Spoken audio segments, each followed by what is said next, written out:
do have to recognize that it is called America, and America history repeats itself. But also, America can congratulate itself. America has decided to align with other nations in electing far-right, crazed, deranged leaders. And what you have to understand is that, and I'm going to keep saying, is that this is white fear. This is absolute fear of the future changing of this country. The Constitution, Declaration of Independence, that wasn't democracy. Black men couldn't vote. Men of means couldn't vote. Women couldn't vote. Black folks couldn't vote. I mean, if you were not a white man who owned land, you couldn't vote. So there's been a constant effort to change this country, to change its values. So what you've seen tonight is this country has decided that, you know what, Trump, those are our values. In fact, he's actually poised to win the popular vote. Wow. When you look at states like New York, New Jersey, Harris barely wins those states. Lower margins than when Biden did. When you look at the numbers, look at what the country decided. Country's decided, we don't mind if you lead an insurrection. We're good. We don't mind if you steal classified documents and lie about it and don't return them. We're good. We don't mind if you cheat with your company. We're good. Because you're going to bring back the good old days. It's going to be fabulous. The fact of the matter is, Trump inherits an economy fixed by Democrats. And he's going to immediately claim credit for all of it. He's going to say, oh, it came back all because I'm coming back. But do understand, you better pay attention when he lets Elon Musk run amok in the federal government. You better be scared to death when he literally lets Robert F. Kennedy be in control of science and health. Oh, you better bring back the mask and everything else, because it's about to be a lot more people who ain't vaccinated. And when polio comes back, and some of these other diseases that we conquered a long time ago come back, because you've got a crazed, deranged, anti-vaccine person in charge, well, there you go. Oh, please say hello to white nationalist Stephen Miller. Oh, he's back. Steve Bannon, oh, he's back. And do understand, all of the sane people you had before who served as guardrails, they won't be there. You truly are going to have a cabinet, an administration of zealots, of individuals who have no business holding on to power. And so America got what it wanted tonight, and America is going to get what it deserves. So let me say this right now to all of you white farmers in Michigan, in Wisconsin, in Indiana, in Iowa, when he drops his tariffs and all of y'all asses go broke, I don't want to hear shit. Because hashtag, we tried to tell you. And to all y'all people who blame the Biden-Harris administration for an awful economy, even though inflation today is at where it was in December 2019, where we had the longest period of unemployment at that low of a rate in 50 years. Stock market, S&P, savings, all that stuff. Oh, by all means, when his tariffs plan shifts all of that debt to you, don't look at us who voted for Harris. Because hashtag, we tried to tell you. We told you by voting for that fool what was going to happen. So your health is going to be compromised. Your pocketbook is going to be compromised. Oh, by the way, when your ass start choking and your water tastes like crap, Don't come holler at us because he is going to decimate the EPA. Oh, by the way, when your raggedy ass state go ask a fool with the education, please don't come holler at us because of what he's about to do when it comes to the Department of Education. And again, all y'all white women who on birth control, how about that? Don't come holler at us when this Supreme Court targets that too. Clarence Thomas already told you they coming for that too. And so for all of y'all who said, oh my God, the nation is on the wrong track, by all means, enjoy his inauguration. Dance in the aisle. Go dancing in the streets. But I'm going to tell you right now, ain't no way in hell you think we're going to be silent. There's no way in hell you think we going anywhere. You know, I interviewed Harry Belafonte, brother right there. I asked him about why is he still in America. He said, you know what? For all my love of the French Riviera, he said, I stayed here to make it better. And see, I know y'all really think this is yours. I know y'all really, really think that we should go to where we came from. Well, I'm gonna tell you where I came from. Riverside Hospital, Houston, Texas. 250 Defender Street in Clinton Park. And then 222 Pennsylvania Street in Clinton Park. So we're here and we gonna swing. And I'm telling you right now, y'all act a fool. It's gonna be the Montgomery Brawl. Yes, sir. Cause see, we gonna throw the cap in the air. That signal. And when it's time to swing, it's time to swing. Yes, sir. And so y'all can play it cute. Oh, by the way, all of you working class people, oh, I can't wait till the corporations start laying your asses off. I can't wait, because Elon's already said that we need to destroy the economy. That's right. To reconstruct it. Yep. That's right.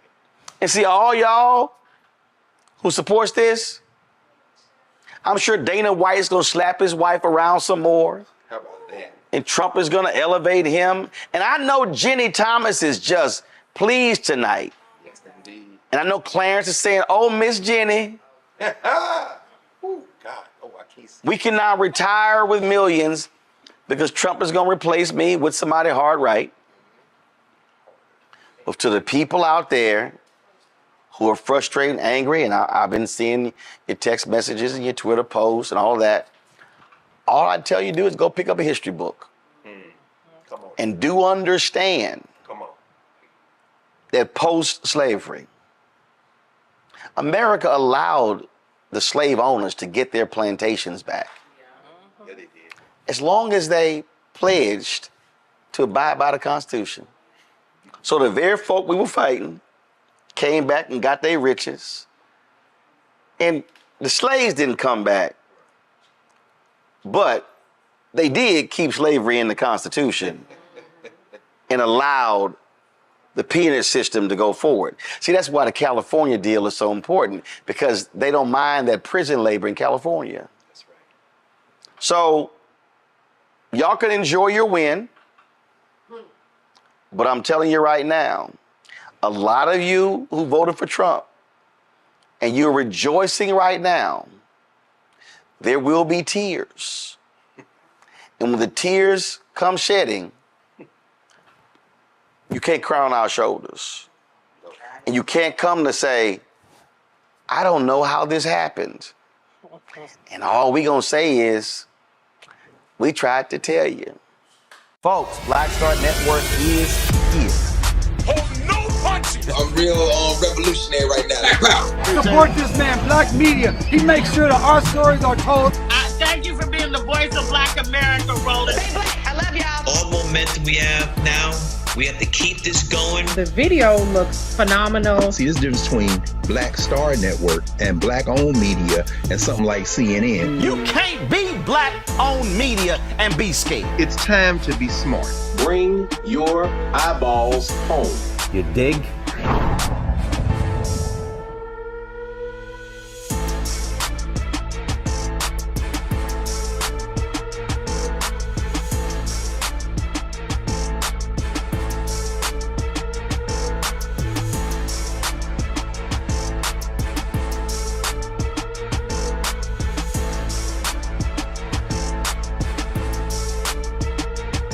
Because I don't know if y'all saw this video of this crazy deranged fool who had the audacity to challenge the black church when it comes to this election. And so he the look on his face like, yeah, I saw that video. So y'all go ahead and roll Donnie Swaggart, who is the son of Jimmy. It's a whole lot I can say. Jimmy Swaggart, because we got to play this, and I got to get a comment. Go ahead, roll it. Devon Franklin. Now I'm fixing to make some people mad right now. And I'm going to tell you right now, I'm going to be, for the statement I'm about to make, I'm going to be called a racist. And I will be called every name under the sun. But somebody needs to stand up and speak to the black church. When the largest African American Pentecostal denomination, when that leader stands up and said, I endorse that woman, he was saying, I endorse murder. I endorse homosexuality. I endorse lesbianism. I endorse transgenderism. I endorse every evil that hell could prosper or bring up to the right. That's wrong, folks.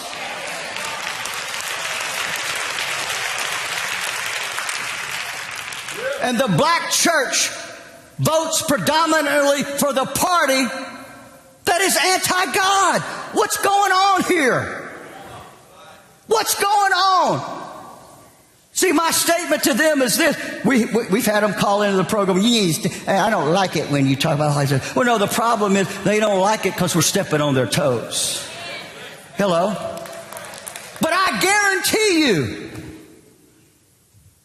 if 1860 was today, they wouldn't say a word about preachers preaching against slavery. They would trumpet it, and they should. So then, why will not the African American church stand up for righteousness and stand up for the Word of God? Come on, church. Come on. You can call me a racist. You can call me every name under the sun, but I am right. I come against you in the name of the Lord Jesus Christ. You don't vote for somebody just because mama voted them or daddy voted for them, but you vote according to the Word of God. Come out from among them and be ye separate, says the Lord. All right, I'm enough of hearing him. Go right ahead. Yeah, Fred, let me, I'm about to speak in tongues, so let me get what we're not going to have is white theology trying to articulate to a black church our morals, our culture, our history, and our faith. You are racist. It is about white nationalism. I'm a pastor, member of this board, own a newspaper, a radio station, and our black newspaper. Over 1,000 black pastors in the state of Florida have endorsed Kamala Harris to be the next president of the United States of America. Now, to get thousands of black pastors to sign off, to say, I'm not afraid of Trumpism. I'm not afraid of what they may say about me. The black church was born in slavery. The black church understands the power of black theology and liberation theology, and he cannot lecture me. If you want to talk about demons and dragons, and what Trump represents is an antichrist, and they're against everything that we stood for. When you try to tell us that Project 2025 is from the Lord, I'm telling you it's straight from hell. Because in the state of Florida, Project 2025 is being implemented right in this state. Anti-black, anti-books, anti-right, anti-Mickey Mouse. I didn't mean to do that, my friend. So let me just say this. No, go right ahead. Go ahead. It's called Roland by Unfiltered. The power of the black church. If we cannot rise in a time like this, we were never going to rise. This is a defining moment, not only for black folk, but for clear-thinking white people. This is our time. And I'm not going to be an Uncle Tom preacher who received my resource from black folk and scared to settle for black folk. The devil is a liar. I salute my frat brother, and I greet my frat brother. I was trained as a church historian. I am revolted and disgusted by the son of a man who condemned other folk and then did the same thing himself. I will not be lectured by the great-great-grandsons of white preachers that told black folk slavery was ordained by God and you ought to be happy to be a slave. I will not be lectured and taunted and dismissed by white preachers who refuse to understand my dignity and my culture and only want to recognize me when I emulate them. The black church at its best has always been an institution for liberation of black folk and all folk. Our doors have always been open to anybody who wanted to come in. Our faith has always been about love, about loving folk enough to hold them accountable for their disrespect of God's creation of black folk. I serve a God who created me in God's own image and gave me the right to decide what I would do with my life. I'm grateful that I had a praying mama. I'm grateful I had a father who was light-skinned and decided he was going to continue to identify as a black man because his daddy was the only black person in the town he was raised up in upstate New York. I stand in a tradition of black folk who lifted black people up because they understood the God they served was concerned about who they were. I serve a nappy-headed, bronze-skinned Jesus. We're here in North Africa. Who died on a cross that I can have life more fully. And I will not allow somebody who denies the truth of the matter. He would rather have somebody with 34 felony convictions for an innumerable number of other court cases waiting on him, who has been sued over 4,000 times in his lifetime, who gets off a bus, talks about putting Tic Tacs in his mouth, and grabbing a woman in her private parts, that is what he wants as president. We may disagree about abortion. I've been in ministry for 63 years, Roland. I've never told anybody to have an abortion and never told anybody not to have one. I've explained to them the consequences of both and told them, you need to pray, go to your God, ask your God what you ought to do, because you're the one that's going to be accountable for whatever you do. And if your God says it's all right, then you do that. Because they don't even understand it. In Orthodox Judaism, the child is not a child until they're born, until they are birthed.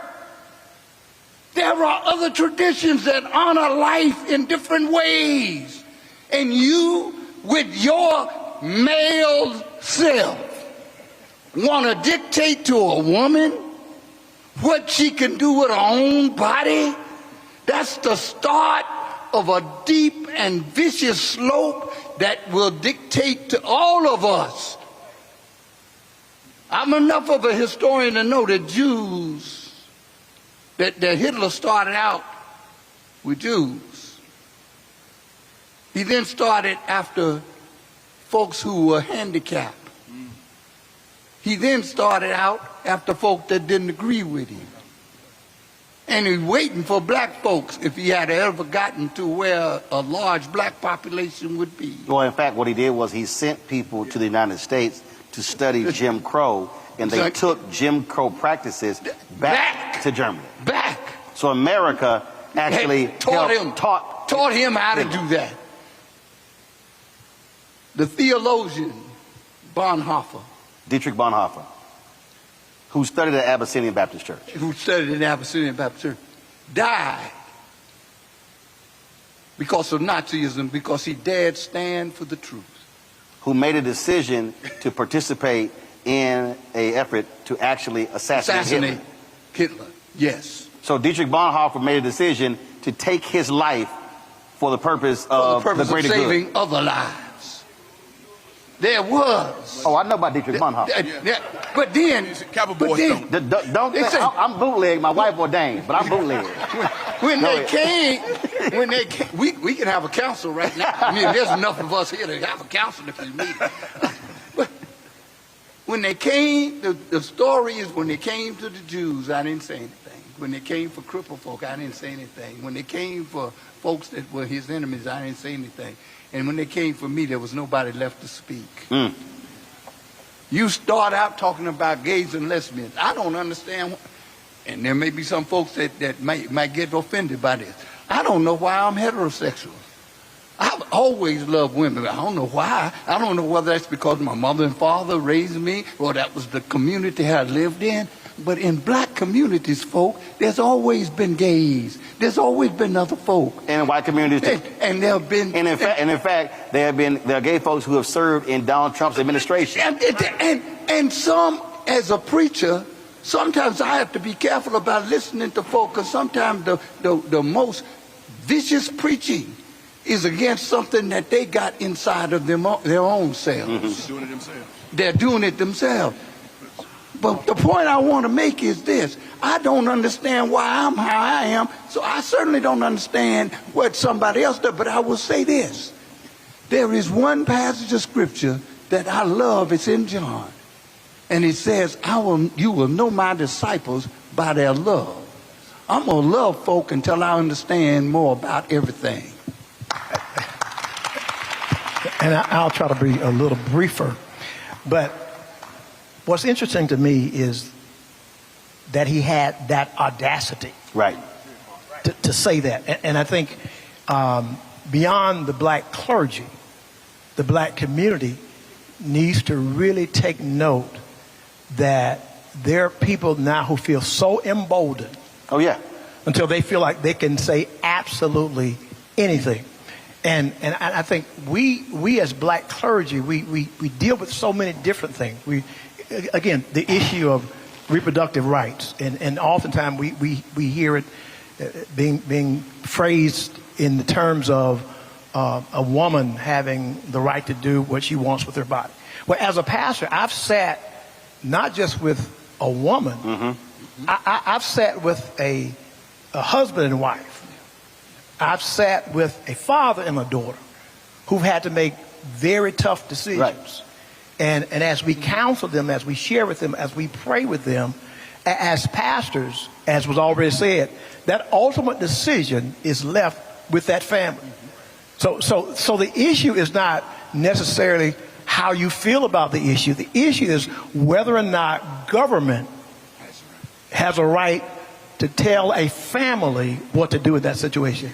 If the church doesn't have that right, then why should the government? And so I think we really have to be careful that we don't miss the fact that in many cases the white evangelical church has become almost another political party. Well, the reason why I wanted to play that, because first of all, if you want to show the sheer stupidity of Donnie Swaggart, when he says first the black church, coming out of his mouth, the reason there is a black church is because black people could not go to white churches. So he can't even understand the roots of Christianity in America by saying the reason there is a separate black church and white church is because of racism. It's because of their views. The second thing is, it's interesting when I listened to him, and again, when I first heard it, the reason I had to laugh at the sheer stupidity, because he is condemning by saying, well, the black church is supporting death. In 60 years of the presidency, there have only been 3 federal executions in 60 years. There were none under Obama, Biden. Trump gets in. There were 13 federal executions in 6 months. So when I listen to conservative white evangelicals also talk about the Catholic Church is adamantly opposed to abortion. But the Catholic Church is also adamantly opposed to the death penalty. Now you notice you never hear the Donnie Swaggarts of the world talk about the death penalty, which I'm like, because again, and then when they talk about being pro-life, that was a clip when I went off on a Republican last year that has probably gotten about 20, 30 million views, when I had to explain to her the difference between anti-abortion and pro-life. So I would say to a Swaggart, I don't want to hear you calling the black church out about the issue of abortion when y'all oppose Medicaid expansion. When you oppose the Affordable Care Act, also called Obamacare. That's also life. You can't oppose Head Start. That's also life. I don't recall seeing Donnie Swaggart at any protest when an unarmed black man got shot by a cop. That's life. I literally don't recall them also fighting for the crisis in black maternal health in this country. And so when I listen to all of that nonsense, it's like you want us to buy into that, but the same individuals also are not speaking up for black institutions, because when you talk about who they first came for, these are the very same people who targeted affirmative action in colleges. They targeted the Fearless Fund in Atlanta. And yes, they also will be targeting HBCUs because they already are saying it. Oh, we shouldn't have separate education. Without even realize that HBCUs were accepted, to your point about the black church, were accepting white folks when white institutions were not accepting black folks. And so Donnie Swaggart, and then, but the greatest piece for me is you are trying to call the black church out when you are supporting somebody who cheated on his first wife for the second with the third, slept with a porn star, paid her off, got sued. Then you have been also found liable for sexual assault. You defamed her. You got to keep paying it. And who told 30,000 lies when he was in the White House. 50 lies in the first debate with Biden, 30 lies in the next debate with Vice President Kamala Harris, a man who lies about lies. And so you literally have the most corrupt, evil, lying, narcissistic insurrectionist, and then you want to call out the black church? And no one has checked him on any of that. No one has called Donald Trump on that side. Exactly. Right, because they make excuses. Like, please, Donnie Swagger, show me that sermon where you held Trump to task and said, Trump, you should stop insulting black women the way you did. You should also make John Kelly, when he condemned Congresswoman Frederica Wilson, when in fact he lied on her from the White House podium when it came to FBI agents here. I mean, we can go on and on, but you don't see. And then of course, what's that fool? Because his daddy was a preacher, but I don't even. What's that Graham boy? Franklin Graham, who questioned the Christianity of Obama. Yeah. But this fool can't even hold a Bible right. Again, and then he said, let's pray for him. No. And second, 2 Chronicles. 2 Corinthians. No, I love the clip when he got asked about his favorite Bible verse. Oh, the Bible is just really personal to me. Yeah. And so then they said, well, for Old Testament, New Testament, they're about the same. That boy, I mean, he don't even know what's first or second. But the primary thing that's wrong with many of the white churches and white evangelical conservatives, they have never recognized that America's first sin is slavery. And they never have recognized or admitted that white supremacy has undergirded everything that has happened in this country since it was founded. And they don't even understand that when you make the flag superior to the cross, you've already stepped away from Christianity. I also don't recall, Donnie Swagger, you hear Donnie Swagger calling out the folk who were carrying Confederate flags with Trump flags in the Capitol. No. I think you got a guy who's running for president who get on the national platform and talk about honor Palmer private parts. And the so-called white church won't call them out. Won't say a word. Won't say a word. And you're going to call out the vice president and to say that she's incompetent. But I think it's on us. I think it's on black folk to wake up.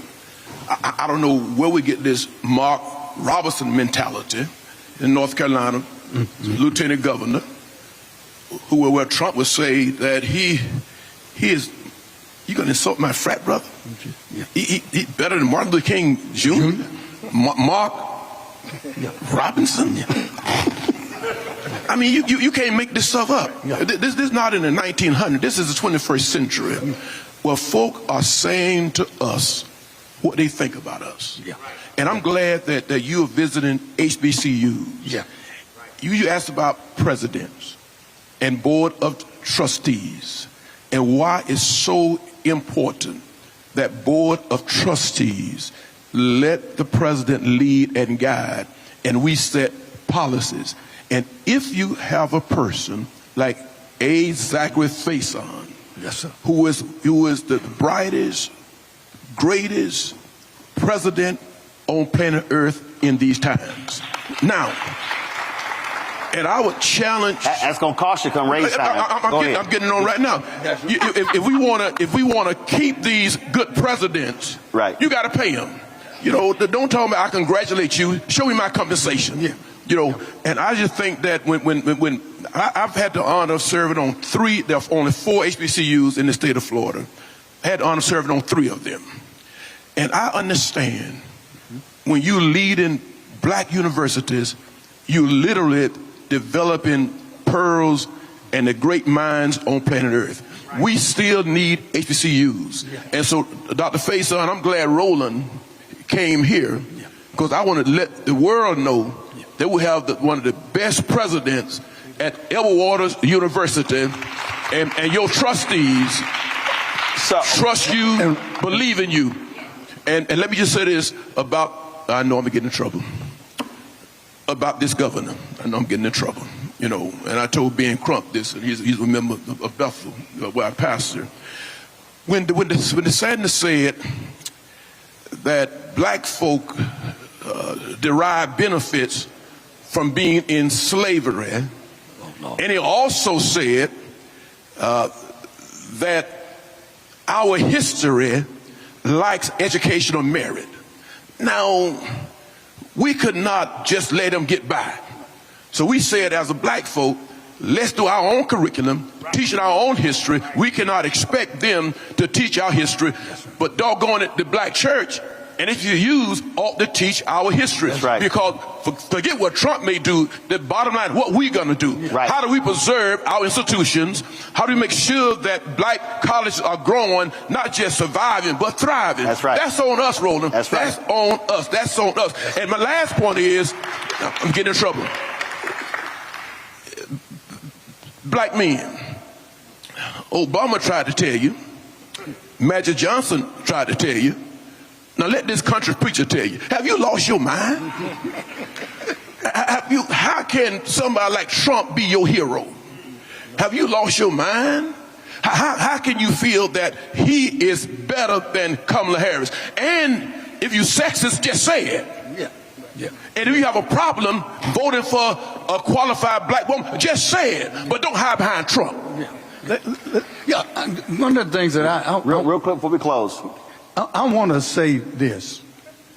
I was the president of a white institution for 15 years. I never stopped being black. I was judged by a different standard, and I stayed there longer than any other president. And when I walk out the door, I got an honorary degree. Thank you very much. What I'm saying about this president, this man has vision, he has energy, he has integrity, and he's operating in a way that I have compared him to Dr. Benjamin Elijah Mays and his wife to Mrs. Mays, Mrs. Sadie Mays. I'm a Morehouse graduate. And I don't compare anybody to Dr. Mays and Sadie Mays, but A. Zachary Faison and Tyson Faison, that's as close as I've ever seen.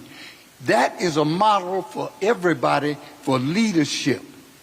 And we better be real glad we've got him, and we better do everything we can to keep him, because everybody else wants the same thing.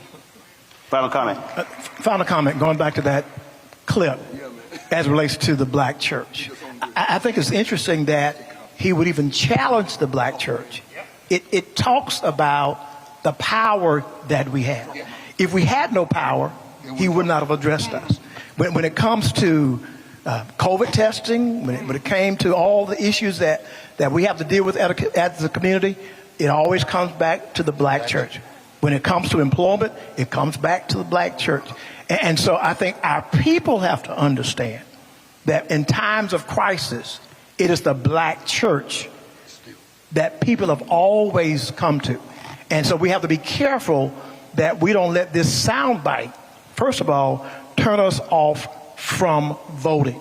In my congregation, as a proud AME pastor, we've always had a third-party voter registration organization. So not only in our ministry, but when there are community events that are going on, we will take our organization, we will go out and make sure we're registering people to vote. And so I just want black people, particularly, to understand the importance of not allowing that type of clip to cause you to become so jaded about the process that you don't get out the vote. So maybe his goal was to get under our skins to the point over the next 12 days, perhaps, we won't vote. The last thing I'll say is this. As I was on my way to this room, I had the privilege of going right on campus at the Edward Waters University and voting. All right. And so all the other things that we do, they do matter. But what matters the most is that we go out and vote. And the choice is clear. He's talking about policies, but then you have a person that has violated perhaps every Christian principle known to man. And so if you are a Christian, there's only one way you can vote, and that's for the one who is a Christian. Kamala Well, Harris. look, I believe in also confronting folk. So I would love nothing better than to see, because he in Baton Rouge, I would love nothing better to see 50 to 100 pastors roll up in that church and sit on the front row and stare that fool down and then say, we gonna have a conversation when you done, since you got something to say. So since he want to call the black church, I said the black church need to go to him and say, oh, you had something to say? Well, we here. Let's go. And matter of fact, we ain't gonna speak privately. I will be happy to live stream it. Now, make it public since you want to run your mouth publicly. That's just where I come from, but that's just me. I'm a little different than like that, so. In 2016, Donald Trump said he would choose only the best people to work in his White House. Now those people have a warning for America. Trump is not fit to be president again. Here's his vice president. Anyone who puts themselves over the Constitution should never be president of the United States. It should come as no surprise that I will not be endorsing Donald Trump this year. His defense secretary. Do you think Trump can be trusted with the nation's secrets ever again? No. I mean, it's just irresponsible action that places our service members at risk, places our nation's security at risk. His national security advisor. Donald Trump will cause a lot of damage. The only thing he cares about is Donald Trump. And the nation's highest ranking military officer. We don't take an oath to a king or a queen or to a tyrant or a dictator. And we don't take an oath to a wannabe dictator. Take it from the people who knew him best. Donald Trump is a danger to our troops and our democracy. We can't let him lead our country again. I'm Kamala Harris, and I approve this message. Over the weekend, Reese was on Washington Journal on C-SPAN. Reese Colbert, and she was just knocking down, did a great job knocking down these folks' lives. So while she was on, y'all, they played this interview when this other black child, I think her name, what's her name, Michaela Montgomery? That her name? Okay. So she was the one who was with Trump at the Chick-fil-A in Atlanta. She's also the same one. She went on an Atlanta radio station lying about Trump, HBCUs, and all kind of stuff. And then I called out on Instagram. She was like, yeah, when you went off of me on my show, my parents didn't like it. Well, guess what? Your parents not about to like what I'm about to do to you right now. Now, we invited her on the show, but she ain't responded. Now, she was talking big on Instagram, talking about how she wanted to come on. My producer reached out. She ain't hit us back. But I saw this. So this was like a month ago on Washington Journal. And if y'all want to hear an onslaught of lies in just 2 minutes and 31 seconds, listen to this nonsense. And I'm going to stop it and we're going to play it. But this is just sheer lunacy. Press play. A few days before that, he spoke to the National Association of Black Journalists, and he talked about Vice President Harris's racial identity, that she had become black. A lot of critics said that hurt him with black voters. What was your reaction? I don't know why it would hurt him with black voters, because it seems like black voters are offended by everything except the conditions in which their reality is set. So while we might be offended that a rich white man is questioning the nationality of a quote unquote black woman, that black woman does not claim to be black outside of campaign season. So we saw her be black as she was vying to be VP. The hot sauce on the pork chops, the marching with the band, all of a sudden she's paying attention to her AKA sorority sisters. But then once sworn in office, you didn't see the acknowledgement of her sorority or her HBCU. She didn't wear pink, she didn't wear green, she didn't wear anything HU. She also did not acknowledge the black community. Oh, freeze right there.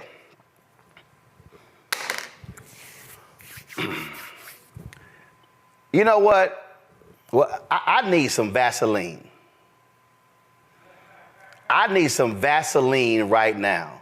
This is the moment where you put some Vaseline and then you just put it on your, like when you get ready to run. Matter of fact, I could do battle right now without any Vaseline, because y'all just heard a straight up liar. Michaela Montgomery, you are I see why you support Donald Trump, because both of y'all are some lying ass people. Y'all just heard her say, when she became president, she didn't wear pink and green. She didn't do nothing. Is that so? Huh. Give me a second. Let me just go ahead and refute that massive lie. And see, the white woman on C-SPAN, and see, this is my problem when you have these folk on these shows, they are unprepared for the lies. Henry, go to my iPad. Vice President Harris speaks about gun safety, abortion at Orlando Alpha Kappa Alpha sorority event. Uh-oh, what is that date line right there? Oops, that's July 14th, 2022. That wasn't campaign season. Okay. I'm not done. Let's see here. Now, she don't acknowledge, she AKA. Really? Because I was there in Dallas when she spoke to the AKAs. By the way, Michaela, you clearly ain't Greek. What you don't understand is that, guess what? Greeks have their conventions every 2 years. Yeah. So they met in 2022, and then they met again in 2024. This right here is her wearing pink at the AK convention this year in 2024. So again, your lie doesn't stand. I ain't done. Let me go ahead and go here. Matter of fact, Henry, you can go to, let's see, Kamala Harris. And now go to the iPad. Tennessee State. Let's see here. Let me go ahead and go right here. Let's see here. Boom. Vice President Kamala Harris gives a commencement speech at Tennessee State. Okay, Michaela, why is that important? Because the black woman who was the president of Tennessee State at the time was Dr. Glenda Glover. Who was Dr. Glenda Glover when she gave this speech? She was an international president of Alpha Kappa Alpha Sorority Incorporated. So she was actually there with her sorority sister. But Michaela, I'm not done refuting your silly ass lies. Let's go ahead and go back. Let's see here. Let's see here. Okay. Let's see. Let's see here. VP Harris. Michaela, since you a liar like Trump, and Divine 9. Let's see what comes up. Let's go right here. We got all these stories right here, what the Divine 9 is doing, and how they lining up. If I click images, my goodness. Let's go to the LA Sentinel. Vice President Kamala Harris discussing voting right with her collegiate family, the Divine 9. Let's go to the story of this black newspaper. Oh my God. What is the date line on that story? It's October 7th, 2021. That means that Vice President Kamala Harris was in the White House for only 9 months. They came in January, and the meeting was in October, so 9-10 months. That's October 7th, 2021. My God, let's look at, my goodness. Here's a photo of Vice President Kamala Harris talking to Dr. Glenda Glover. Oh my God, who is Glenda Glover? She's the president of Tennessee State, and at the time in the picture was the president of Alpha Kappa Alpha. Ain't that interesting? Let's see here. Vice President Kamala Harris, she ain't sitting here, she don't rep her university. She don't rep. Really? Damn, hold on. Let's see here. Who played last year in the Celebration Bowl in Atlanta? Y'all remember? Who was in the game last year? Florida A&M and who? HU. If I recall correctly, matter of fact, I be damned. There's actual video of the vice president. There's actual video of the vice president at the game. In fact, She actually went into the booth and talked at the game. Go ahead and turn it up, y'all, because I want to make sure that ain't no impersonator. Proud graduate of Howard University. A very proud Bison. Yeah. Here to cheer on my team. Can I say our team when she's around? Can I say our team? Yes, we can. I don't know about all of that. Okay, so we saw you a couple of years ago at the Truth and Service Classic, Yes, and then again you supported the men's basketball team. Of but course. You're here now, and so what do these type of events mean to you personally? Well, I mean, it's a lived experience. I, grew up through college going to our games and then go back for every year for many years to homecoming, and to be able to celebrate the team as an extension of celebrating the school and all HBCUs. I mean, it's very much a part of just a cultural appreciation and, we good. and really lifting up. We good. So, oh my goodness. So we sitting here. Oh, she ain't doing this. She ain't doing. Really? That's interesting. Matter of fact, I'm sitting here going through some photos right here in 2021, and I'm trying to see, because I did take some photos of her. This was a game on September 18, 2021, when Howard played Hampton. Guess who talked? You know what? Let me just go in. Because Michaela, your ass went on C-SPAN just straight up lying. And see, this is what happens when you lie. Okay, let's see. VP Harris and HU game Audi Field. I guess I remember that because I was actually at the game. I was actually there. We actually covered it. So she was there. That's September 2021. So how, Michaela, can your silly ass go on TV and say, she doesn't claim being an AKA, and she doesn't claim Howard University, when you are a flat out liar? And then you say she only does this during election season. She did in 2021. She did in 2022. She did in 2023. She did in 2024. So how did she only do it during election season? So right there, we ain't even 30 seconds into the video and already busted your ass on multiple lies. Press play.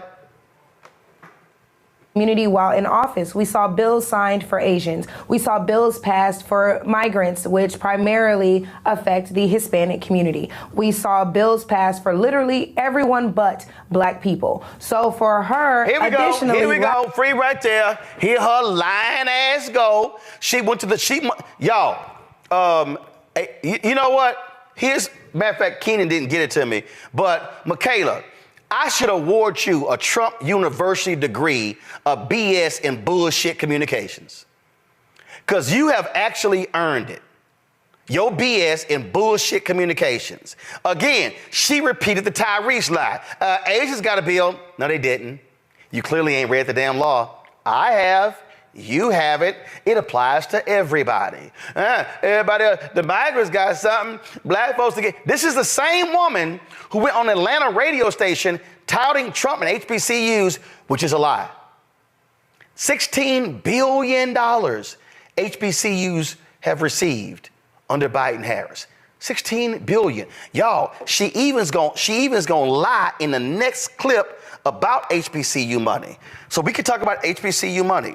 We could talk about 3 consecutive years. Under Biden-Harris, 45% of the Black businesses that went out of business during COVID under Trump were brought back. We could talk about 3 consecutive years of growth among Black businesses through the Small Business Administration. Girl, what the hell are you talking about? More lies. Press play. Last thing, after she took that oath of office, she went on record to say that she was the first South Asian vice president. At no point in time did she promote her Blackness. At no point in time did she acknowledge. Lord, did she really? My goodness. Mustafa Julian Joe. Have y'all ever heard Vice President Kamala Harris talk about her Blackness? Now this child trying to sit here and say, oh no, she ain't never touted her. Mustafa, you go ahead and go first. Well, evidently, she's never had any conversations with the vice president, which I have. She ain't even used Google. You ain't got to talk to the vice president. Damn, use Google. That's true. I mean, the information is there if you want it. If you don't, then it helps to reinforce the false narrative and the misinformation and disinformation that you are intentionally sharing, not just with the country. This information is actually focused for the Black community because they understand that if they can get a smaller percentage of our folks to not, one, either vote for her or not to vote at all, then they achieve their goal. So it's just a part of a larger strategy. Just lying. Just lying. First, let me do this here. Y'all, hold on, Julie. I'm gonna come to you next. Y'all, go ahead and play. Let's just hear more of the lies. Go ahead. Her blackness. At no point in time does she market herself as a Black woman. And that was when she was Attorney General. That's back when she was DA. That's all the way until she was Senator. And of course, as Vice President. So the fact that, again, she's using this Black card during the election season just so Black people will turn out to vote for her. And then she will, if she were to win, she would be in office and then fail those same Black people who did everything in their power to get her in. I think that's disgusting. I think that's unfair. And I think that's why I personally reached out to the Trump campaign and asked if I could speak, because I'm like, you guys might be offended when he says it, but what are you going to do when I say it? Because at the end of the day, I am a Black woman. I've lived a Black life, and therefore I pay attention to politics. So I was actually excited for her when she ran for president the first time. Just the fact that she was in the race, I was like, okay, HBCUs, do your thing. But she never acknowledged said HBCUs. In the first 100 days of the administration, they cut funding to HBCUs. Freeze right she there. Did nothing see, to support. Right, freeze. See right there. See, here's that other lie. And I busted the liars. First of all, Michaela, you don't actually read. So stop it. Well, let's just stop right there. You don't read. You don't read, you don't watch, you don't listen. You don't. And this whole that I follow politics. No, you don't. Because it's evident in the lies that you all told. I done already busted your lies about AKAs. I have busted your lies about Howard University. I have busted your lies now about HBCU funding. The fact of the matter is they didn't cut funding. The initial bill that was proposed was a massive multi-trillion-dollar bill. Remember, during the campaign, Biden talked about providing $35 billion to Black and, he said, HBCU and Hispanic serving institutions. That money was put in the initial bill. Congress went from 10 trillion to 5 to 3.5, 3.5 to 2.5, 2.5 to 1.5. Then Senator Joe Manchin actually blocked the bill. So what did they do? They then found other ways to fund HBCUs. So what you just said right there, Michaela, it's a flat out lie. Matter of fact, since you want to go ahead, so hold up, before I show y'all, so here, Michaela, here's your degree right here. We did have it. Michaela, we're going to send this to you. This is your Trump University Bachelor of Science in Bullshit Communications degree. This right here is we have awarded you your Trump University degree because you clearly went to Trump University for your research because you just sit here and just laid out massive amounts of lies repeatedly on that show. Okay, so y'all, she sat here and gave us all these lies about they cut this and they cut that and they haven't helped HBCUs and they done really.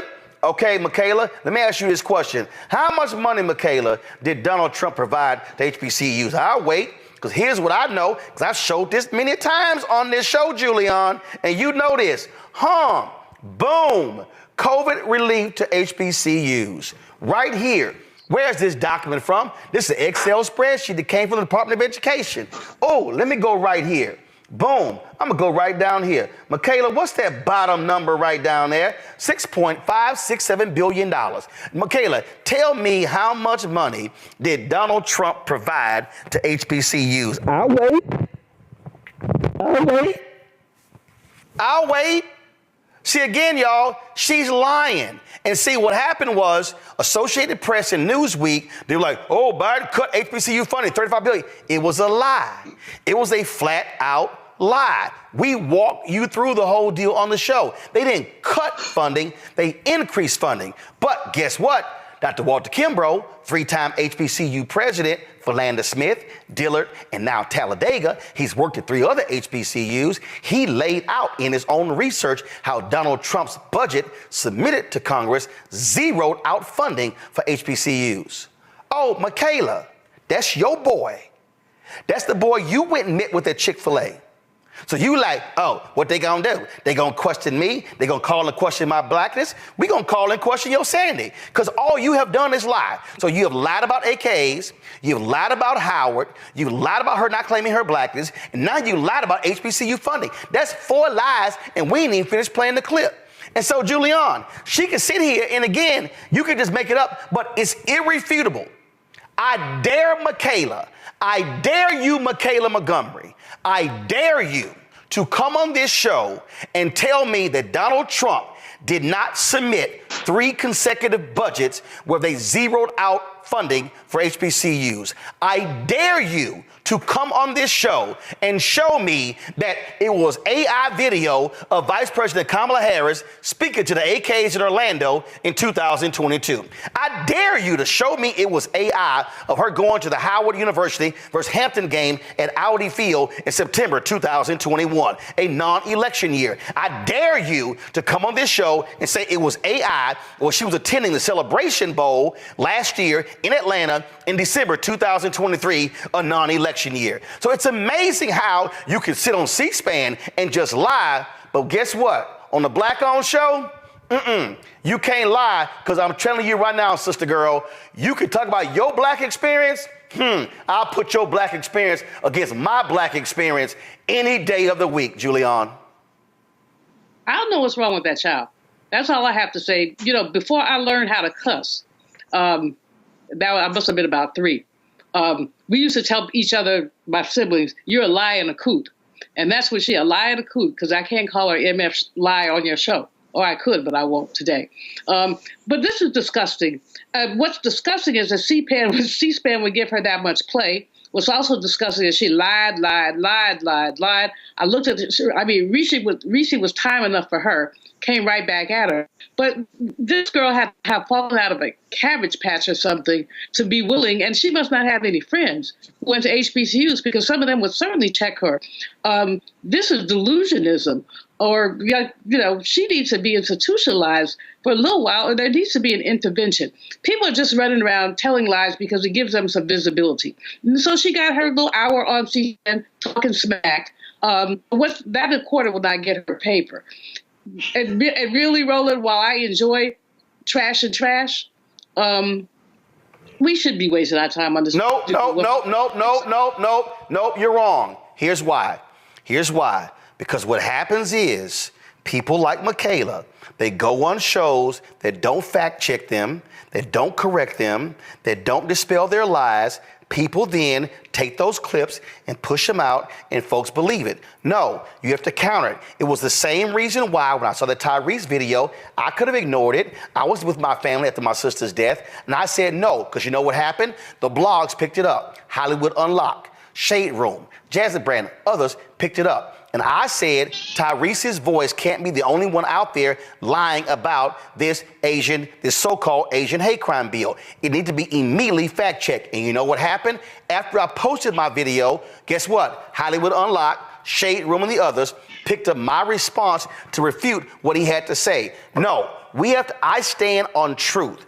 I stand on facts. And this ain't no Democrat fact, Republican fact. It ain't no blue or red. It ain't no black or white. It's facts or facts. And we can't allow any of these people to come out here and lie. Now, here's the deal. If you want to oppose Vice President Kamala Harris, that's fine. If you want to oppose her on policy, that's fine. What you're not going to do is actually lie about the policies. What you're not going to do is lie by saying she's never claimed being an AKA, when there are numerous times they've actually been to the White House in meetings where she's actually had. What you're not going to do is lie about HBCU funding. What you're not going to do is lie about her only claiming Howard University during election season. In fact, hell, I'm sitting here thinking about it. Let me go right here. Let's see. VP Harris.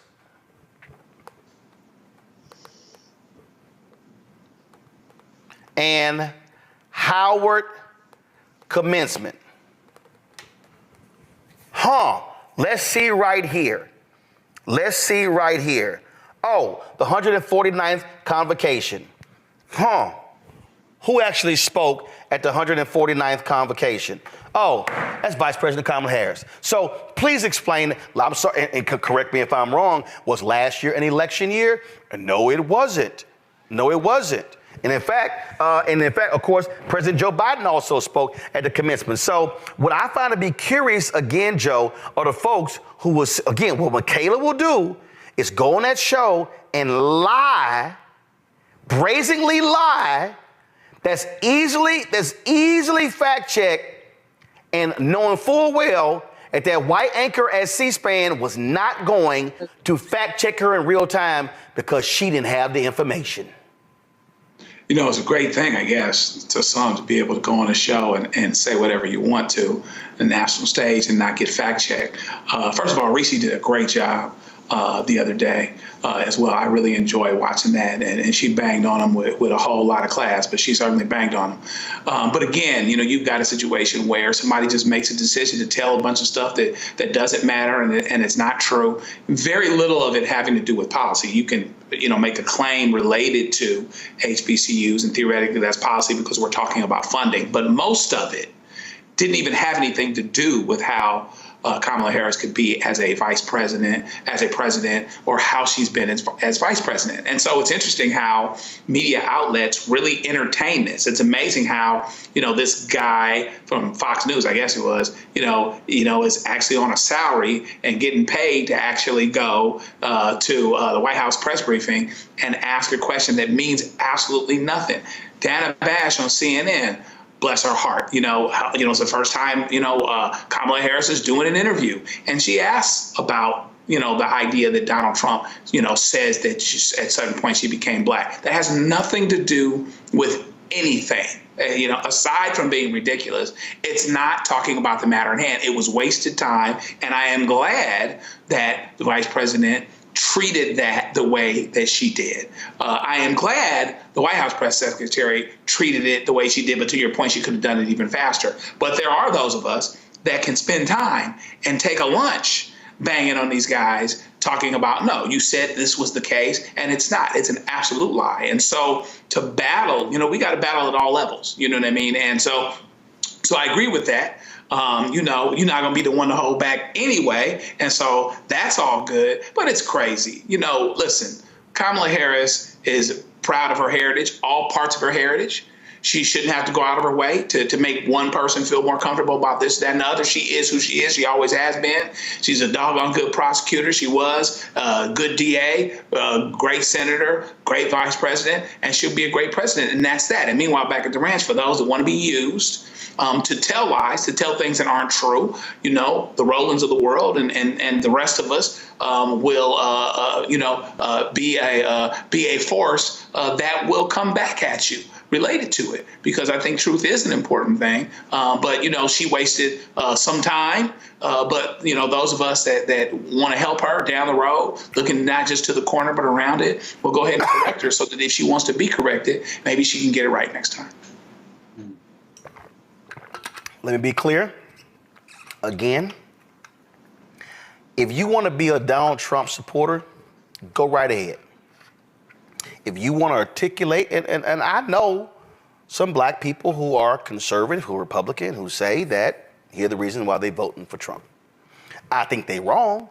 I think they're supporting a narcissistic, lying, insurrectionist, sexually assaulting asshole, but that's their right. But what will never be tolerated, Michaela Montgomery, is you going on a show and blatantly lying about Vice President Kamala Harris. And matter of fact, it ain't got to be about her. If you lying about somebody else. So here's my advice. Don't lie. Because see, when you get exposed as a liar, it's easy to refute everything you just said. It's simple. And you can't, and also, you just can't, let me throw up my blackness. Okay, you black. Okay, your black experience. Clarence Thomas black. And we know he an enemy of black people based upon his own damn rulings. And so I'm going to end this segment again. Michaela Montgomery, on this day, September 3rd, 2024, we acknowledge and present you with your degree from Trump University, be it known upon this day by virtue of evolving into a deranged Black MAGA grifter with no shame or adherence to facts who blindly supports Donald Trump, a twice impeached, 34-time convicted felon, election denier, serial liar, chaos agent, and wannabe dictator, has completed a dubious course of study with all honors and privileges pertaining thereto. Michaela Montgomery is hereby awarded the degree of Bachelor of Science in Bullshit Communications for demonstrating outstanding proficiency in the art of spinning fiction as truth, manipulating facts, and creating false narratives that defy logic and reality. Please let us know what address to send you your degree. When you talk about blackness and what happens in black culture, we're about covering these things that matter to us, speaking to our issues and concerns. This is a genuine people-powered movement. There's a lot of stuff that we're not getting. You get it, and you spread the word. We wish to plead our own cause. Too long have others spoken for us. We cannot tell our own story if we can't pay for it. This is about covering us. Invest in black-owned media. Your dollars matter. We don't have to keep asking them to cover our stuff. So please support us in what we do, folks. We want to hit 2,000 people, $50 this month, raise $100,000. We're behind 100,000, so we want to hit that. Y'all money makes this possible. Checks and money orders go to P.O. Box 57196, Washington, D.C. 20037-0196. The Cash App is $RM Unfiltered. PayPal is R Martin Unfiltered.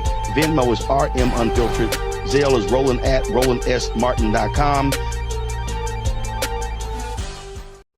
Hello, Georgia. Hello, hello, hello. I got to tell you, I've been a resident here for a little more than 30 years, so I know a few things about Georgia. What I want to share with you today is that this is where I found the American dream for myself. And lately I found myself having my feet in two different worlds. One where I'm talking to very wealthy people at their table, and then I come to work and I'm talking to people who work for me about everyday problems and everyday issues. So it puts me in a very, very peculiar spot to be able to talk to you. And I'm grateful for that, having my feet in both those worlds, because I still remember what it was like to stand at the Winn-Dixie on Buford Highway and have $20 and try to figure out, how do I make this meal work for the week? I know what it's like to have my landlord knocking at the door and I'm in the bed hiding because I don't want him to knock on the door because I know he has an eviction notice. I know what it's like to be homeless here in Georgia. I know what it's like to have to scrape up enough money to get to stay at a pay-by-the-week hotel off of Buford Highway. I know what it's like. I know what it's like to sleep in my car wrapped in my grandmother's quilt because I had no place to go. I know what it's like to come from work and walk outside and realize that my car has been repossessed. So make no mistake, I know and I remember how hard it is, and I remember the struggle, and I also know, hear me, how expensive it is to be poor. But I also believed in an American dream. And when I was coming here to Georgia, I was looking for inspiration, and there was this show called Lifestyles of the Rich and Famous. And there was a man on there that I really admired, I looked up to. He had a helicopter and his name was on hotels all over the place. He was, hold on just a second, let me get through this so you hear what I'm saying. Young black men admired him because his name was in rap lyrics. So when I first started making a little money, the first thing I did was checked into the Trump Hotel because I wanted to feel that specialness. But then I started to do my research. Research is important. Truth is important. Facts are important. I found out about a discrimination lawsuit against he and his father because they didn't want people like me in their building. I found out about him taking a full-page ad out on young black men in the New York Times. I found out about the birther lie. We all heard it, saying that Barack Obama was not born in this country. There are undertones there and there are echoes there that we all had to pay attention to. So I watched him when he won the presidency. I watched him say that there were good people on both sides when neo-Nazis were screaming, "Jews will not replace us." I watched him from the Central Park 5 to Project 2025. And what I realized is that in this Donald Trump America, there is no dream that looks like me. We want a president who believes that this American dream is for everyone. And that president is Kamala Harris.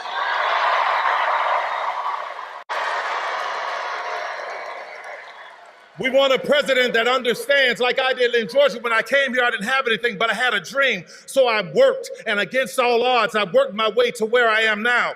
It was here in Georgia. See, in Georgia, you know what we do? We don't sit around and complaining, we go to work. It was here where I became a studio owner. My first studio was on Krog Street. Now that is Krog Street Market. And then I bought another studio, which was on Greenbrier, right near Greenbrier Mall on Continental Colony Parkway. And it was there that Barack Obama came in 2012 to do a fundraiser. And he was getting ready to leave, and he said, "Come ride with me. We're going to my house for a fundraiser." And I'm like, "Wait, you want me to ride with you in the Beast?" So I get in the car, and traffic is stopped, and we're riding, and he's talking to me. And for those of you who are old enough to remember Charlie Brown, all I heard was wah, wah, wah, wah, wah, wah.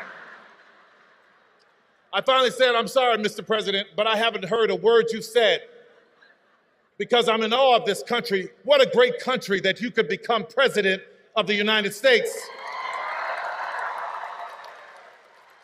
And he turned to me quick as a flash and he said, "Yes, but what a great country that you could become Tyler Perry." From that moment, I went and I bought a bigger studio. I bought Fort McPherson Army Base.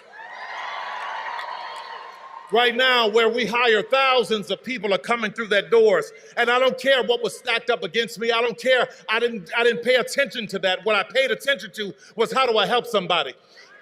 I broke through that door, laid it down on its side, and let it become a ramp so that somebody else can get higher too. You want to hear something about an American dream? Fort McPherson was once a Confederate Army base, where there were Confederate soldiers trying to plot and plan on how to keep 3.9 million Negroes enslaved. Now that land is owned by me.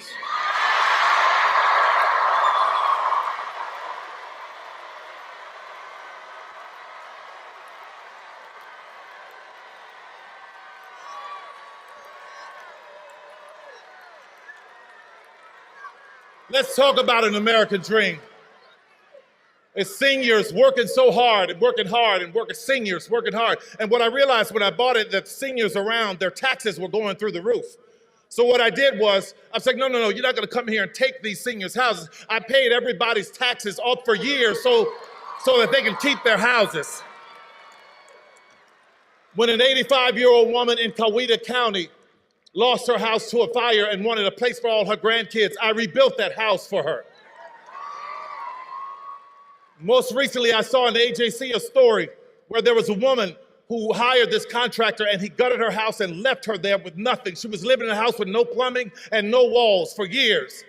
I rebuilt that house for her. Why am I telling you this? I'm not telling you this to be bragging. What I'm telling you about it is, what I want you to understand is I have compassion for our seniors. So when a candidate says that we have lowered the cost of insulin to $35 for seniors, that candidate has my vote.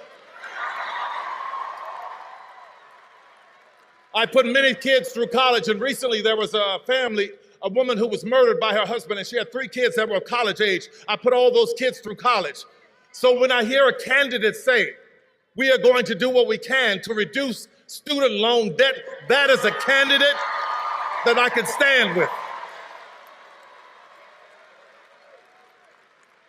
I stand with a candidate who has an American dream for everyone. She stands with us. And she has an American dream for our children. And let me tell you something about the children. I don't know if you remember, but her DNC speech was great, right? But there's a moment that you may have missed. When the cameras were rolling and she was walking around and the balloons are falling and confetti's falling, I'm watching her smile and wave. Her family comes out. But there are two little girls on the stage. And I see her constantly making sure they're okay, not getting too close to the edge. That's what you want. See, the little things will tell you about the heart of a person.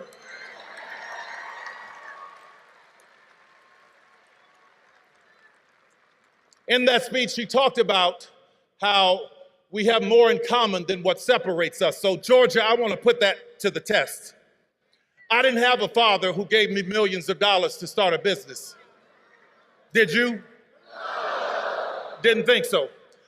My mother didn't have some great legacy, but she taught me how to pray my way through a situation. It sounds like we have that in common.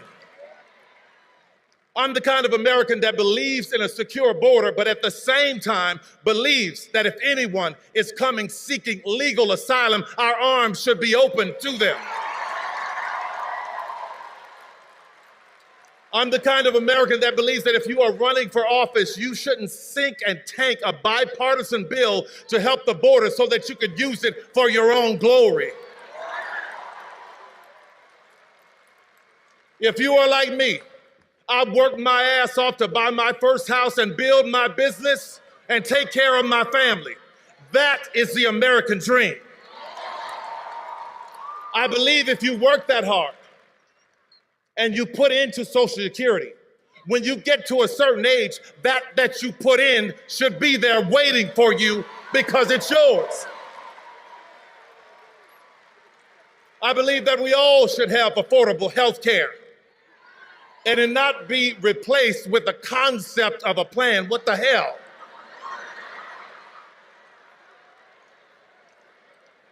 I'm the kind of American that believes that no matter what your party, we ought to be able to sit down and have civil conversation so that we can work toward a solution the same as I do with our governor, Brian Kemp. I'm the kind of man that believes, I'm the kind of man that believes that the government nor a man should be telling a woman what she can and cannot do with her body.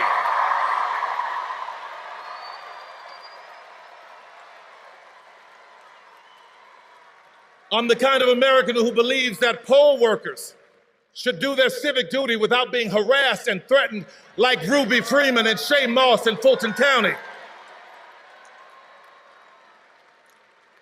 And I am not the kind of American that glories in, enjoys, laughs at, or celebrates an 80-year-old man being hit with a hammer because his wife is in politics and you don't agree with her. And two things can be true at once. I am not the kind of man that glory in, celebrates, enjoy, or laughs at a 78-year-old former president almost meeting his death at an assassin's bullet in Butler's, Pennsylvania. It's not right. It's about decency, America, and I think you agree with me. But I am the kind of American that believes if you lose an election, that you honor the constitutional, peaceful transfer of power.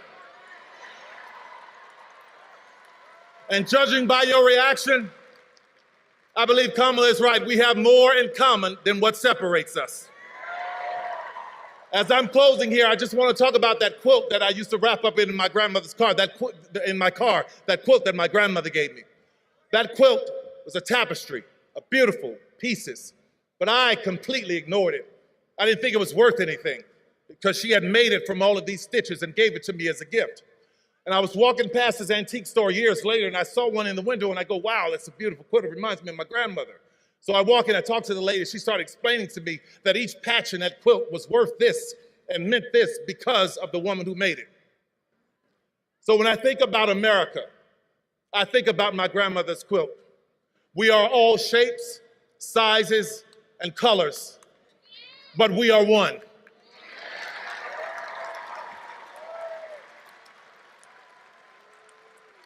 And it was so important for me to stand with a candidate who understands that we as America, we are a quilt. And I could never stand with a candidate who wants America to be a sheet.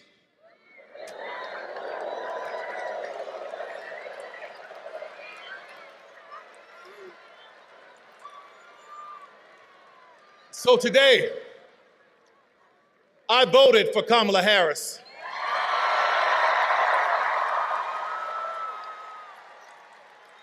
And Georgia, it was only about 11,400 votes that separated Trump and Biden. So every vote counts. So I stand here, full-throated, with my full chest, begging you, imploring you, let's get out and make Kamala Harris the 47th president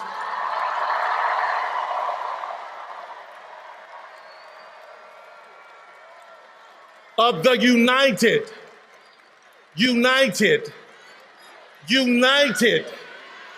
States of America. Thank you, everybody. God bless you. Whoa, Nelly! Keith Jackson used to always use that phrase when he was calling college football, and that's probably what he would have said last night if he was calling the House Oversight Committee game last night between the donkeys and the elephants. I know you were up late because, see, a lot of them Trumpers, they were down in New York City looking like some damn fools standing there defending Donald Trump. He was in court. So the committee, they actually got to work late last night, and damn, clearly some folks needed some sleep. Really? I'd like to know if any of the Democrats on this committee are employing Judge Merchan's daughter. Please tell me what that has to do with Merrick Garland. Is she a porn star?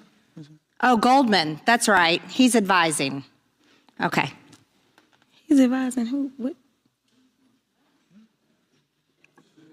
Do you know what we're here for? You know we're here about AG. I don't think you know what you're here for. Well, you the one talking about. I think your fake eyelashes are messing up. No, ain't nothing. Hold on. Listen. Order. Mr. Chairman, would you engage the order of your committee? Order. Please.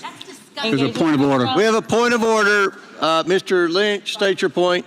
Mr. Chairman, I would just like to ask the parliamentarian if your conduct here in raising money in connection with this hearing is referable to the Ethics Committee within this hearing. Is a motion in order to refer your conduct and your abuse of It's not a point of order. Mr. I do have a point of order, and I would like to move to take down Ms. Green's words.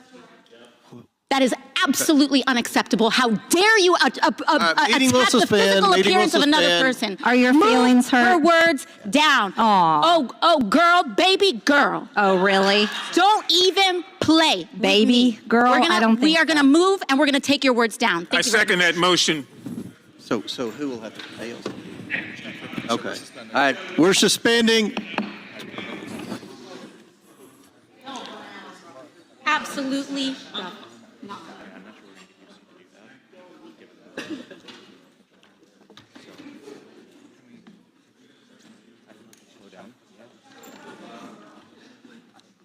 I don't know. It's crazy. It's disintegrating. No, we're taking her words down. No way is that being allowed. He has to retract. Absolutely not. Absolutely. So she agrees to it. I don't know how much longer I'm going to be on Oversight. Not today. Yeah. Not today. I got to find some place. Ms. Green, do you wish to strike your words? I have 4 minutes and 21 seconds to speak. I think we have to do the motion first, and then unless there's another motion, then you'll be recognized again. But I believe there's another motion coming. So Do you agree to strike your words? Yeah. Okay.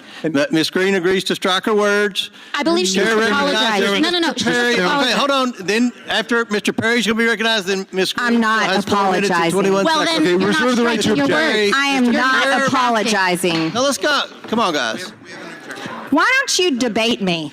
Mr. Chairman, the minority. Pretty self-evident. You're not. Yeah, you're not. Out of order. You don't have enough You're out of order. intelligence. Chair recognizes Mr. Perry. Okay, move to strike I'd like to strike those words as well. I would like the lady's words again. That's 2 requests to strike. That's 2 requests to strike. Oh, they cannot take the words. There's another motion to strike her words again. Please All right, get okay, your members under here's control. the correct apology. Ms. Green, do you agree to unanimous consent to strike your words? I repeat again for the second time. Yes, I'll strike my words, but I'm not apologizing. Without objection. Not apologizing. Reserving the right to object. Chairman, I reserve the right to recognizes object. Mr. I Perry. reserve the right to Mr. object. Chairman, I move that Mr. Goldman's words and Ms. Ocasio-Cortez's words be stricken. Okay. Which words? And you have to do it contemporaneously. Object. The objection must be contemporaneous, and they haven't spoken in 10 minutes. Nobody's spoken and said in 10 minutes. Well, that's right. Therefore, defeating your proposal. You all have. Now the chair recognizes Ms. Green for 4 minutes and 21 seconds. Mr. Chair, point of order. Who's? It's me. Ms. Crockett. I'm just curious, just to better understand your ruling. If someone on this committee then starts talking about somebody's bleach blonde, bad built butch body, that would not be engaging in personalities, correct? What now? Chairman, I make a motion to strike those words. I don't think that's Hold a on. parliament. I'm trying to find clarification on what quality. Chairman, motion to I strike have no those idea words. what you just said. We're not gonna do this. Look, you guys earlier literally just You just voted to do Y'all did it it. first, so you want to talk about voted to do it. Order. I'm trying to get clarification. Look at calm down. Calm down. No, because this I is would what like to y'all get do. through proceedings. So I'm trying to get Ms. clarification. Crockett, you're not Y'all wanna recognized. play Ms. games? Crockett. I can't hear you with your And yelling. You don't want calm me to down. Be, Can you please calm don't down? tell me to calm down. Calm down. Because y'all talk calm noise, down. and then you You're can't out of take control. Because if I Look, Chairman, if I can we come send and her talk outside to shit take a about break her, for 5 y'all gonna have a problem. Mr. Order. Chairman. All right, Chair. I don't know why you're Order. acting Chair like now that. recognizes Not cute. Ms. Green for 4 minutes and 21 seconds. 4 minutes. Let Ms. Green talk, and then you all can. I'll recognize. I move to strike her words for a second time based on her second set of personal remarks attacking another member. Who? Chairman Comer. Because you all cannot I have an seem amendment at to the desk, apply and this the sideshow rules of the needs to committee. stop. We have to do this every time. Okay, I'm recognized. I'm recognized. I'm going to go ahead and start talking. Look, I know. Look, I don't know if you've noticed it. I have 2 hearing aids. I'm very deaf.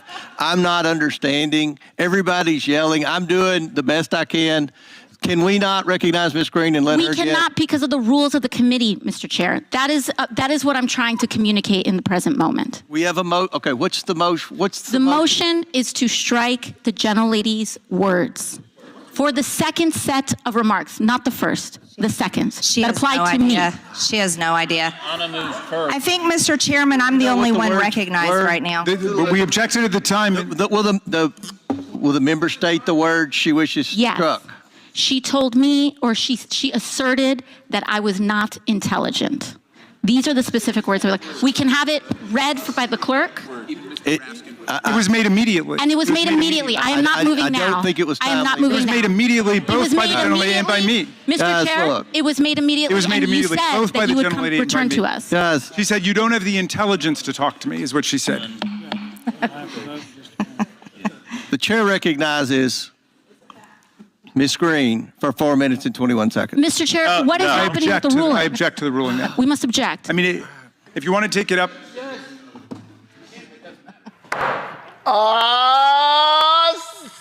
Suck it. What did she actually, did she say? Matter of fact, Bleach Blonde. Bleach Blonde, bad built, Butch Body. I got it written down. It's going to be on a T-shirt very soon. It's already posted on my social media. The African history. I saw. Got it. Hold on. I saw this tweet today from a man, Wesley Snipes. He says, suddenly, Go to my iPad. I like Metro Boomin to make a beat with Bleach Blonde, Bad Built, Butch, and Body in the beat. Today's show has been brought to you by the letter B. Today's show's been brought to you by Clorox. Kelly, it was a little crazy there, Kelly. I'm here for. I think she should have taken it a step further, because for me, after all of that, I would have been like, "Ain't bitch," because what you're not going to do is come for me when I didn't send for you.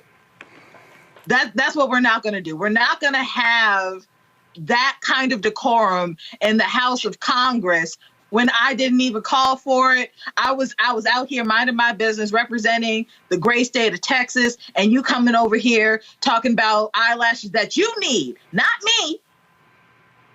You know what I'm saying? Like, it's the alliteration for me. It was the restraint for me, because it was clear that she could have taken it a step further and she didn't. Because if it were me, I probably would have not been in Congress anymore. There would have been, some slow singing and flower bringing. I'm not going to hold you. That was delicious, Michael. Not delicious. That was delicious. That was delicious. I watched it earlier today, and Marjorie Trailer Park Trash Green, I think she bit off more than she could chew. She opened up a can of whoop ass. She couldn't put the lid back on. But this dysfunction, I want people to really understand what's going on. This dysfunction and Republicans being in control of the House of Representatives and all the committees. That's why Representative James Comer of Kentucky is the chairman of this committee. It's the result of about 7,000 votes over a handful of House races in 2022. That's why Republicans are in charge. That's why in 2023, they only got 27 bills passed in the House of Representatives, whereas in 2022, when Democrats were in control of the House, they got about 300 bills passed. They have still not passed a budget. They have still not passed a fiscal year budget. They're on there. I think their third continuing resolution. Yeah, I think it's their third continuing resolution. This is the dysfunction. This is how elections have consequences. You can't get bills passed that are meaningful to us because of BS like this and simple Simon-ass people like Marjorie Taylor Greene. And Comer doesn't even understand the rules of the committee. He's the chairman. Okay? These people are not built for leadership. It's easy to just say no and vote no on everything when you're in the minority, like Republicans were. Now, when you have to govern, they're showing they cannot govern. This is why 2024 November is so crucial. Yo, I just sat there and it was crazy. You know what? Here's Matt. If I'm Congresswoman Jasmine Crockett, my Congresswoman. From the great state of Texas, if I'm her, the next time the House Oversight Committee meets, if I was her, I would walk into the committee room and I would say, "Comer, give me my theme song." Okay, all right. I'm continually surprised on this show because I'm telling you. No, go ahead, turn the audio up. Leave it on the pad, turn the audio up. Just the audio. Shit, I was on my third dance. Nigga, what you think I just run up in here, snap my fingers, and make these motherfuckers throw their money at me? Nigga, I ain't even made payout yet.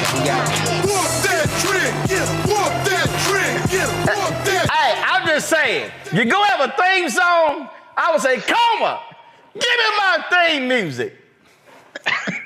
Well, I love that you're King Petty and you leaning in because that gave me a good laugh. But I want to say, when I watch this show, I often look at the comments from our brothers and sisters on YouTube. And somebody named Riz B said exactly what I was thinking. They said, look at this shit. These are lawmakers. And Michael kind of alluded to it. But when I watched this, it was funny. I love Jasmine Crockett. I think she's brilliant. I think she is outspoken. And I think that she is important, right? Because not only is she outspoken and she's brilliant, but she doesn't always say things the way they want to hear it, but she never sacrifices the truth. And I appreciate that. But as a citizen, this kind of thing infuriates me. They can't even figure out how to keep the government open half the time. They can't pass bills. And this dog and pony show that they engage in, really, to me, I mean, not Jasmine Crockett, because it was obviously reactionary to what Marjorie Taylor Greene said. But Marjorie Taylor Greene in particular, it's so much now about the pageantry that it's not about leading. And even if I were in her district, it would infuriate me because I would feel like you're more about sound bites than you are making sure that the port comes to our district to make sure we have what we need. And while this is funny, it is also, it portends really a horrible trend that we're seeing in our politicians. And I want to kind of speak on this because I'm sure you did this on the show yesterday. I didn't get to watch it. But Greg Abbott pardoning Sergeant Daniel Perry is like one of the most gross tyrannical decisions I've seen in a very long time, and it is purely ideological. And the point with that is this: what you're seeing politicians these days do is just play for sound bites and clicks. And that's what this is about. I mean, we're talking about in the House chamber. But what's really insidious about this is that you see what very often happens to black people and to black women when a white person particularly says something offensive, throws a rock, hides their hands, and then the goalpost moves, and now they're the ones upholding the rules of decorum, right? And, oh, you can't say that, and this, we got to do it the right way. I mean, that is horseshit. The idea that you would call somebody out about their physical appearance when it's not in any way germane to what's going on, and then try to act like you get to control how she responds to that is offensive. And that's something that people deal with all the time, of all walks of life. But it's especially ridiculous to see it in people whom we pay to make the decisions that control our lives and who are continuously less able to do that because they're playing political games. So this is a problem because we shouldn't be dealing with this. You should be figuring out how to make our healthcare cheaper, and you should be figuring out how to keep the government open. But instead, you're engaging in this kind of chicanery. There were some other moments during the hearing, and this is courtesy of Congressman Jared Moskowitz. Chair recognizes Mr. Moskowitz. All right, thank you, Mr. Chairman. All right, so welcome to Oversight After Dark. If you love James Comer at 11 o'clock in the morning, you're really going to love him at 8:30 p.m. So, members, the hearing was moved today. We don't have to ask the question. The hearing was moved today so that members could go to New York and attend the Trump hearing. But how's he doing? He's complained that he's chilly in the courtroom. Is it chilly? Is it chilly? Will the gentleman yield? No, I'll assume it's chilly. He's doing very good. Okay, good. So, it was mentioned by the ranking member about really what we're doing here. You don't have to listen to my words. I would like to do a spirited reading of the campaign email sent out by the chairman. And it's on lovely stationery. In fact, it says, from the desk of the Oversight chairman. I'm not sure you can do that, but I'm not an ethics expert. It says, friend. President Biden is exerting executive privilege in a last-ditch attempt to stop the disastrous audio recording of his interview with special counsel from being released. And it's highlighted in yellow. Want to make sure people saw that. Just a few months ago, the White House bragged that Joe Biden had nothing to hide and would not exert executive privilege during special counsel Hur's investigation. They even said he had nothing to hide. That's in italics. Now Biden and his advisors are terrified that I, James Comer, will release the recordings, forcing the media and the Democrats to answer for the dismal decline of Biden's mental state.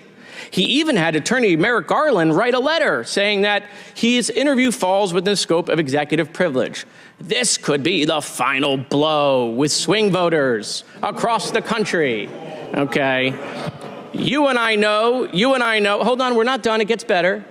You and I know he's not up for the job, but the mainstream's media refusal to report on it as only keeping him in the game. Stand with Comer. The Democrats... You sure about that? The Democrats are pulling out all the stops to stop the bleeding. That means coming after me with everything they had. If you're able, we hope you are, I'd be so grateful if you'd consider making a donation to my campaign. I sure need it to defend against the onslaught of attacks. Thank you for everything. James Comer, chairman of the House Oversight Committee. Without objection, I'd like to enter that into the record. Without objection, so ordered. All right, beautiful. Now, that's what's a trip. Here you got Comer sitting there and he's fundraising off of it. They ain't got no proof of nothing. They ain't. And then you talking about you want to hold Merrick Garland in contempt when that fool Jim Jordan is sitting right there on the committee and his punk ass is still in contempt more than 700 days later. Yes. This is the dysfunctional Republican Party that cannot govern. We have to understand how important it is to vote incompetent people out of office, especially Republicans. If you have incompetent Democrats, run somebody better, replace them also. But this is dangerous. And Kelly mentioned, I think it was Kelly who mentioned health care. Donald Trump is saying he will repeal the Affordable Health Care Act if he's reelected. Now, 41 million people have signed up for the Affordable Health Care Act. It's more commonly called Obamacare. It's more popular than ever, okay? And if you want to know the damage that Donald Trump can do, even if he doesn't repeal it, if you go back to 2016 when he was president, in his administration, he cut the amount of funding for marketing the Affordable Health Care Act. Okay, making people aware that they could register for it. They cut the funding by 90%. The amount of time that you had to apply for the Affordable Health Care Act, they cut that amount of time in half. This is just the damage that he can do without legislation going through Congress. All right. And they have been consistently talking about repealing and replacing the Affordable Health Care Act, but they have nothing that they can replace it with that they agree with. OK, this is dangerous.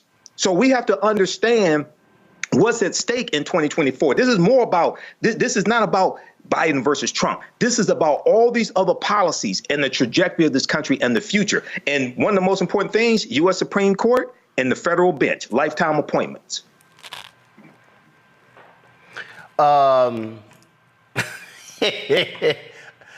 You know what? I think I still feel a little extra petty. Of course you do. I do. Of course you do. I do.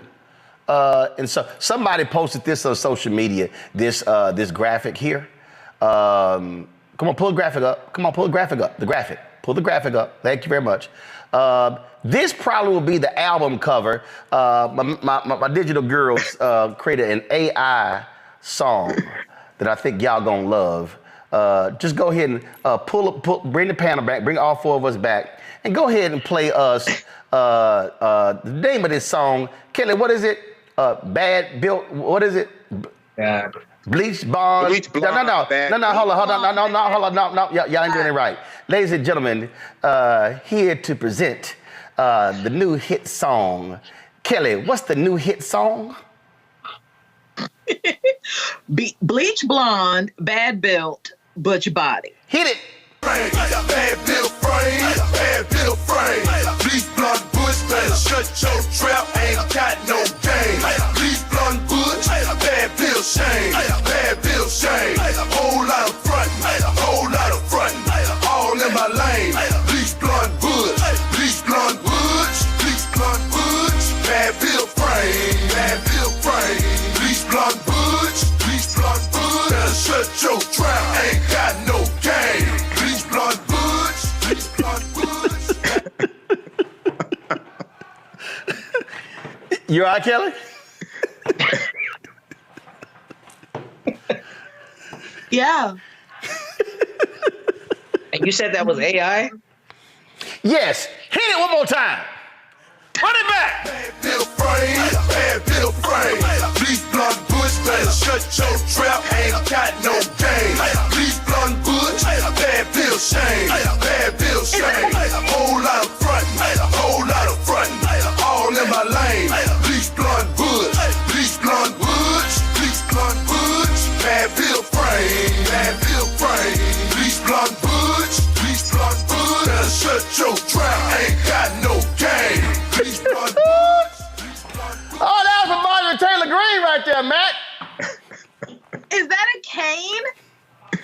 Oh, yeah. One of my followers sent me this about 3 years ago.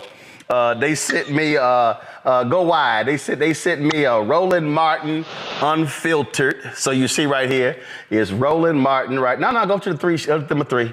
So they got Roland Martin right here. Then they put unfiltered over here in gold. And then they got A5A right here as well. And so when we were playing that video, I meant to get, I wore my athletic pants. I meant to get a belt because they were smacking that ass. They were just smacking that ass of Marjorie Taylor Greene. And so I went ahead and got the cane because they were just like, beep. They were just, yeah. That's what was going on right there.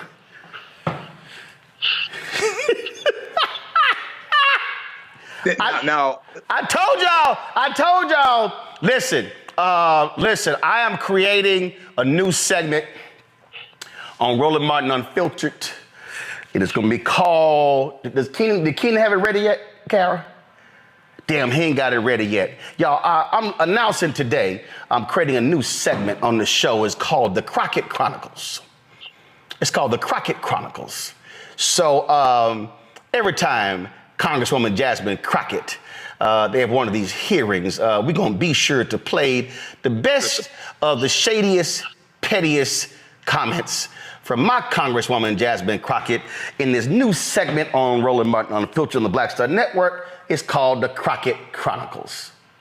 Just letting y'all know. Matt, you gonna say something? Go ahead. I'm really baffled at the fact that AI can make a song that sounds like somebody programmed drums on Ableton themselves. I mean, that sounds like a Duro track. I'm listening to it. I'm hearing ice cream paint job. I'm really baffled that AI is able to do that. You're going to tell me that somebody took it and they, people do this on Instagram, social media. Somebody took it up, put drums under it. No, AI made that song, so we should have a conversation about AI and its capabilities. No, we did. That was last week's Tech Talk when Isaac Hayes III was on, and we talked about how that's how AI is. Yeah, my man Keenan threw that together, and it turned out. Run it back! Bad Bill frame. Bleach Blonde Butch, better shut your trap, ain't got no game. Bleach Blonde Butch, bad Bill shame. Whole lot of frontin', all in my lane. Bleach Blonde Butch, bad Bill frame. Bleach Blonde Butch, better shut your trap, ain't got no game. There you go. Now that's when Congresswoman Crockett gonna say, "Comma, give me my theme music." It's funny because one of my IG friends, his name is King Wallonius. He's the creator of BBL Drizzy. He just came out with a Bleach Blonde song as well. So I'm looking. Hold up. What's his handle? King Wallonius. He's the one who created King Wallonius. How the hell is spell Wallonius? WILONIUS. Ain't that like that's no regular ass spelling, Kelly? No, I was trying to think it out. I'm trying to think it through. I can't King write Wallonius. First of all, it's got 2 L's. It does? Okay. Yeah, it got 2 L's. Okay. So Metro Boomin took his song, sampled it, and that's the BBL Drizzy song that everybody's hearing right now. Right. You said he came out with one of Bleach Blonde? Yes. My mom just sent it to me. Boom! Y'all, pull up the audio of my iPad.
God. You all right? I'm great. I'm great. That was wonderful. That was great. Shout out to King Wallonius. Yeah, King Wallonius. That's a bop right there. He's an amazing he's a comedic songwriter, and his whole page is just full of bops like that. Like I said, he did BBL Drizzy. He's done that. He's just like this AI guru when it comes to songs and imaging and all of those things. And I've seen his stand up. He's come out to the DMV area for stand up stuff, and I mean, just incredible talent. And I'm excited that his page has been blowing up since the Drake Kendrick Lamar thing. I hope this takes him to the next level as well, because he deserves. He's really good. He's really good. Hey, Michael, that sounds like a Motown song right there. Yeah, it does. I was just looking at the 2022 midterm election results while we were listening to this music, and looking at Marjorie Taylor Greene. She won by her district. I think she got like 61% of the vote, something like that, 65% of the vote. So even I think she's in a pretty red district. Yeah, she's in a heavily gerrymandered district. Remember, she ran against the brother who was the veteran, right? And her opponent this time is another brother. We had him on the show. So another brother who's running against her. But again, Republicans have the gerrymander of these districts. But I think the smart play for Democrats is to mock her silly ass at every turn, because she is truly the second dumbest member of Congress behind Lauren Boebert. And Lauren Boebert, on recount, she won, if I remember correctly, by something like 546 votes. Yeah, so trust me, she's scared. That's why she's running in a neighboring district, because she was gonna get a behind the kick. Matt, real quick, final comment, Matt. Well, first, I was really impressed by how authentic that horn section was for Motown. So that's what I was listening to. But my final comment on it is we should not allow this. These are lawmakers who have the fates of our lives in their hands with a lot of the bills that they pass. They should not be able to shirk that duty for political points, and that's what we're seeing. And my 4-year-old is showing me his tablet. So that's the end of my comment. All right. All right, I'm going to go to a quick break. We'll be right back. Roland Martin Unfiltered on the Black Star Network, the home of the, bad built, Bleach Blonde, Butch Body, something like that. Y'all know what it is. Matter of fact, you know what? We're going to play that song again before we go to the break. All right, I'll be back in a moment. Bad bill frame, Bleach Blonde Butch, better shut your trap, ain't got no game. Bleach Blonde Butch, bad bill shame, whole lot of frontin', all in my lane. Bleach Blonde Butch, bad bill frame, Bleach Blonde Butch. I wanted the people of Baltimore to hear it from me. I have done nothing wrong. Prosecutor for the people. But I see that what you are trying to do is destroy this black woman for doing her job. I have heard your calls for no justice, no peace. However, your peace is sincerely needed as I work to deliver justice on behalf of Freddie Gray. Maryland was a force to be reckoned with. I was assuming this was all because of Freddie Gray, but it actually is much deeper than that. Baltimore's top prosecutor, a woman named Marilyn Mosby, was indicted yesterday in the Eastern District of Maryland for perjury. Couldn't help but think about Donald Trump. This is what you got to deal with when you are a black woman fighting for just causes in America. Yeah, but just taking on the police, period. She's stepping on their toes. They want to cross her out of the system so she can't stand up for the preacher. Reached in the pool and grabbed me and pulled me out. Imagine if this were you. You would want people to stand in your corner. I lost my car. I lost my job. I lost my marriage. And I almost lost my mind for a little while. It is so much right now, Lord, and I'm just saying, why are you putting all of this on me? I'm about to break. Folks, Black Star Network is here. Hold no punches. I'm real revolutionary right now. Support this man, Black Media. He makes sure that our stories are told. Thank you for being the voice of Black America, Roland. Stay black. I love y'all. All momentum we have now, we have to keep this going. The video looks phenomenal. See, there's a difference between Black Star Network and Black-owned media and something like CNN. You can't be Black-owned media and be scared. It's time to be smart. Bring your eyeballs home. You dig?